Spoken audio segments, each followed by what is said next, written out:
আসসালামু আলাইকুম everyone, welcome to my new another video. আপনারা সবাই কেমন আছেন? আশা করছি আল্লাহর রহমতে সবাই ভালো আছেন। তো আজকে আমরা বাসা থেকে চলে গিয়েছিলাম খালার বাসায়।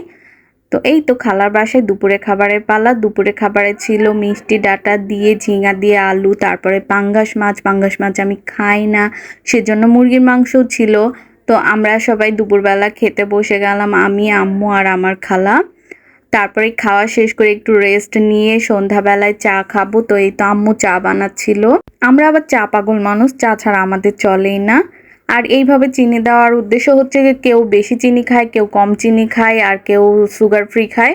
সেই জন্য এইভাবে চিনি দিচ্ছিল। আর দুইজন হচ্ছে সুগার ফ্রি খাবে, তাই দুইজনকে সুগার ফ্রি দিয়েছিল। আর এর মধ্যে আম্মু হচ্ছে গুঁড়া দুধ নিয়ে নিল, চাটা ঢেলে নিল। চায়ের কালারটা কিন্তু জোস হয়েছিল, দেখতেই পাচ্ছেন কত জোস হয়েছে।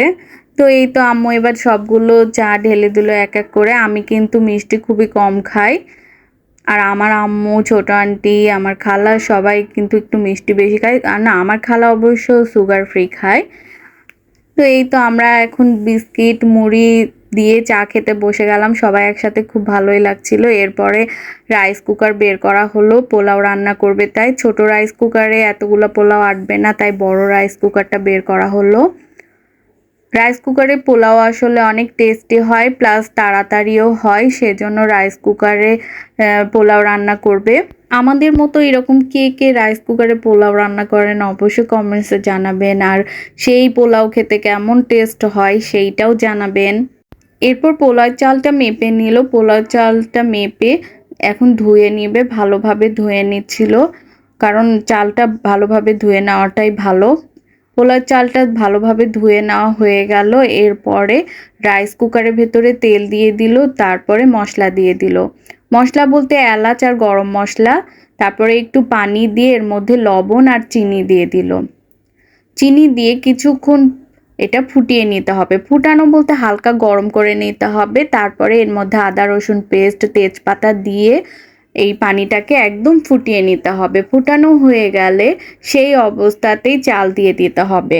আমাদের ফ্যামিলির মানুষের পোলাও রান্না করার নিয়মটা একদম আলাদা। তো এর মধ্যে কাঁচামরিচও দিয়ে দিল আর বাদামের পেস্ট দিয়ে দিল। তারপরে পোলাও চড়িয়ে এদিকে কাটা বাছা চলছে। আমার খালা এই তো পেঁয়াজ কাটছে, তারপরে হচ্ছে পটল আলু ভাজি করবে ওটাও কাটছিল। আর এদিকে আম্মু মাংস ধুয়ে নিচ্ছিল, মুরগির মাংস।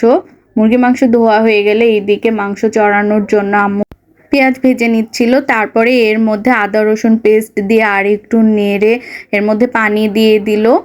তারপরে এর মধ্যে এক এক করে সব মশলা দিয়ে দিল, হলুদ, লবণ, মরিচের গুঁড়া দিয়ে একটু নেড়ে এর মধ্যে আবার ধনিয়া জিরার গুঁড়াও দিল, তেজপাতা দিয়ে ভালোভাবে মশলাটাকে কষিয়ে নিচ্ছিল। তারপরে মাংস দিয়ে আবার কষাবে। আসলে কষিয়ে কষিয়ে রান্না করলে যে কোনো খাবারই আমার কাছে মনে হয় যে অনেক টেস্টি হয়।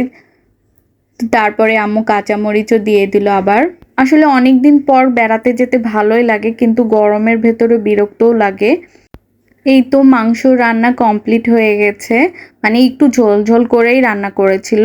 এরপরে পটল আর আলু ভাজা করবে। তো ম্যারিনেট করে নিয়েছিল প্রথমে হলুদ আর লবণ দিয়ে, তারপরে ভাজিটা চড়িয়ে দিল। এটা কিন্তু পোলাওয়ের সাথে যেভাবে আমরা সাধারণত কড়া করে ভাজি করে খাই সেইভাবেই ভাজি করা হবে।